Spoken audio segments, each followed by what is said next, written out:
Savior's commands and informed by divine teaching, we dare to say, Our Father, who art in heaven, hallowed be thy name. Thy kingdom come, thy will be done on earth as it is in heaven.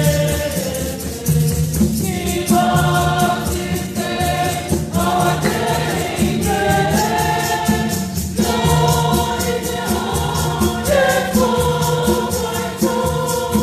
Lord, Lord, in the heaven. Lord, in the heart and soul, my soul. Lord, Lord, in the heaven. Lord, in the heart and soul, my soul.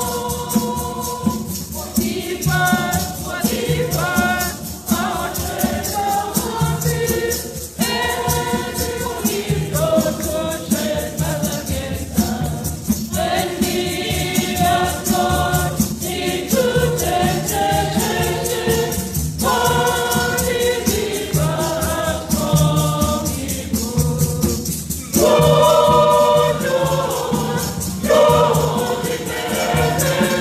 Lord, in the heart and soul, my soul. Lord, Lord, in the heaven. Lord, in the heart and soul, my soul. Deliver us, Lord, we pray, from every evil. Graciously grant peace in our days. By the help of your mercy, we may be always free from sin and safe from all distress, as we await the blessed hope and the coming of our Savior, Jesus Christ. Lord,